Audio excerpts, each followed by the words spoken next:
உயர்கல்வி பயிலும் மாணவர்களுக்கு தமிழ்நாடு அரசு வழங்கும் ஊக்கத்தொகை 1000 ரூபாய் இன்று காலை பயனாளிகள் அனைவருக்கும் வரவு வைக்கப்பட்டுள்ளது.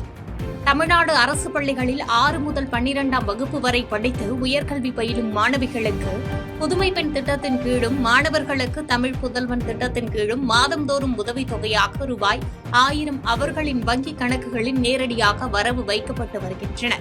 இந்நிலையில் புதிதாக பொறுப்பேற்றுள்ள தாவேக அரசு இந்த திட்டத்தை தொடருமா என சட்டப்பேரவையில் எதிர்க்கட்சித் தலைவர் உதயநிதி ஸ்டாலின் நேற்று கேள்வி எழுப்பியிருந்த நிலையில் முதலமைச்சர் ஜோசப் விஜய் முந்தைய அரசுகளால் கொண்டுவரப்பட்ட முக்கிய மக்கள் நலத்திட்டங்கள் தொடரும் என்று தெரிவித்திருந்தார்.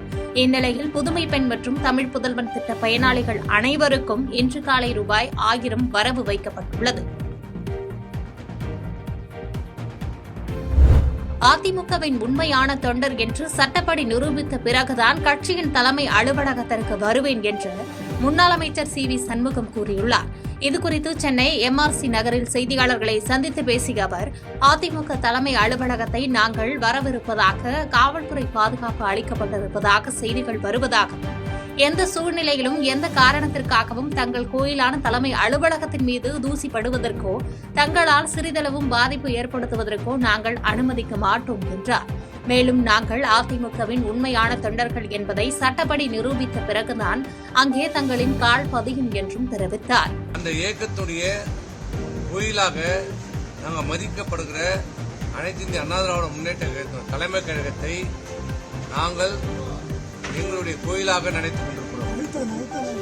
எந்த நிலையிலும் எந்த சூழ்நிலையிலும் எந்த காரணத்திற்காகவும் அந்த எங்களுடைய அனைத்து இந்திய அண்ணா திராவிட முன்னேற்ற கழகம் எங்கள் கோயிலான இந்த தலைமை கழகத்தின் மீது ஒரு தூசி படுவதற்கோ எங்களால் அந்த தலைமை கழகத்திற்கு சிறிதளவும் பாதிப்பு ஏற்படுவதற்கோ நாங்கள் அனுமதிக்க மாட்டோம். எந்த நிலையிலும் எந்த சூழ்நிலையும் எந்த காரணத்துக்காகவும் நாங்கள் அங்கே வரமாட்டோம். நாகையில் அடுத்தடுத்த இடங்களில் மீனவர் மற்றும் பெண் ஒருவர் படுகொலை செய்யப்பட்ட சம்பவம் பெரும் பரபரப்பை ஏற்படுத்தியுள்ளது. நாகை ரயில் நிலையம் அக்கரைப்பேட்டை மேம்பாலம் கீழ்ப்புறம் நெல் ஏற்றும் தண்டவாளம் அருகே அக்கரைப்பேட்டையைச் சேர்ந்த மீனவர் அருண் என்பவர் ஆயுதங்களால் தாக்கப்பட்டு உயிரிழந்த நிலையில் சடலமாக கிடந்துள்ளார். உடலை கைப்பற்றி போலீசார் விசாரணை மேற்கொண்டு வருகின்றனர். அதேபோன்று நாகை அரசு தலைமை மருத்துவமனை வளாகத்தில் கீழ்வேலூரை சேர்ந்த சித்ரா என்ற பெண் ரத்த காயங்களுடன் உயிரிழந்து கிடந்துள்ளார். திருமணமாகி 10 ஆண்டுகளாக கணவரை பிரிந்து வாழ்ந்து வந்த சித்ரா நாகை நாகூர் பேருந்து நிலையங்களில் சுற்றித் திரிந்ததாக முதற்கட்ட விசாரணைகள் தெரியவந்துள்ளது. இந்நிலையில் ஒரே நாளில் 2 கொலைகள் நடந்ததை அடுத்து SP சுஜித்குமார் சம்பவ இடங்களுக்கு நேரில் சென்று விசாரணை நடத்தி வருகிறார்.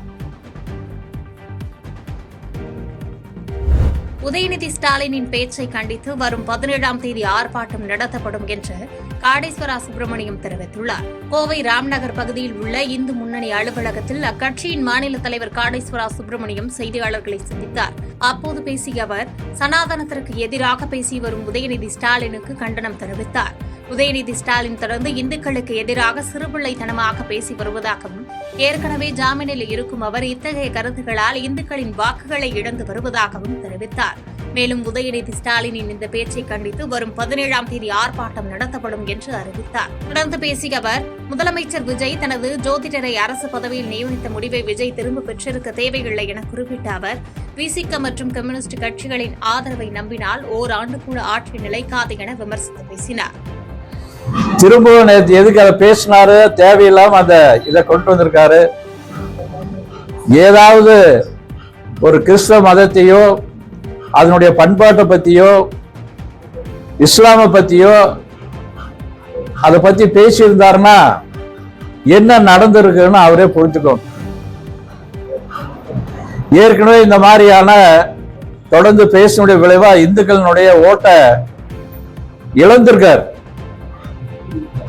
200 சீட்டு வரும், 210 சீட்டு வரும்னு சொல்லிட்டு இருந்தவங்கள இன்னைக்கு மக்கள் அவரை காணாம பண்ணியிருக்காங்க.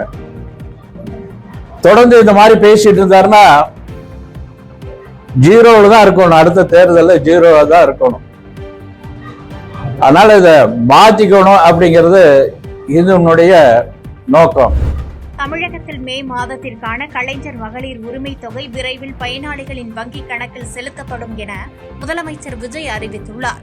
இது தொடர்பாக அவர் வெளியிட்டுள்ள அறிக்கையில், தமிழகத்தில் சுமார் 1.31 கோடி பெண்களுக்கு வழங்கப்பட்டு வரும் மகளிர் உரிமைத் தொகை திட்டத்தை மறுசீரமைப்பு செய்ய கால அவகாசம் தேவைப்படுவதால் மே மாதத்திற்கான ரூபாய் 1000 உரிமைத் தொகை விரைவில் நேரடியாக வழங்கப்பட உள்ளது.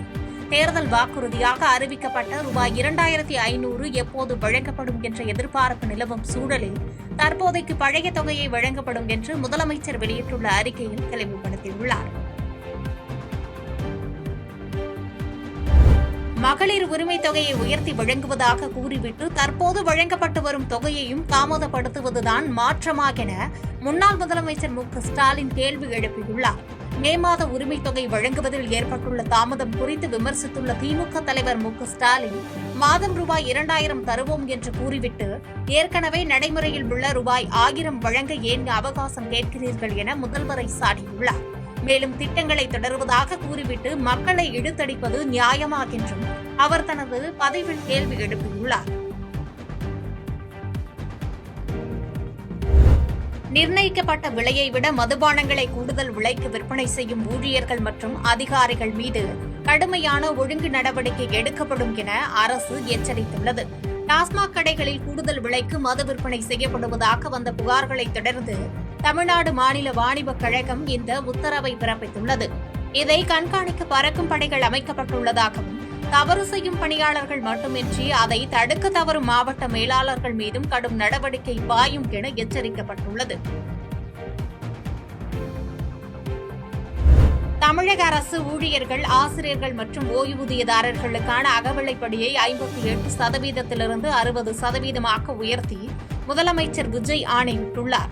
மத்திய அரசு பணியாளர்களுக்கு இணையாக மாநில அரசு ஊழியர்களுக்கும் 2% அகவிலைப்படி உயர்வை முதலமைச்சர் விஜய் அறிவித்துள்ளார். இந்த அறிவிப்பால் சுமார் 16 லட்சம் பணியாளர்கள் பயன்பெறுவார்கள் என்று கூறப்படுகிறது. இதனால் அரசுக்கு ஆண்டுக்கு ரூபாய் 1230 கோடி கூடுதல் செலவு ஏற்படும் என்றாலும் ஊழியர்களின் நலன் கருதி உயர்வு முன்தேதியிட்டு அமல்படுத்தப்படும் என்று தெரிவிக்கப்பட்டுள்ளது.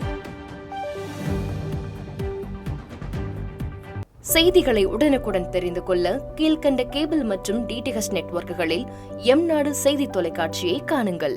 பாதகம் செய்பவரை கண்டால் நாம் பயம் கொள்ளலாகாது பாப்பா. மோதி மிதித்துவிடு பாப்பா, அவர் முகத்தில் உமிழ்ந்துவிடு பாப்பா.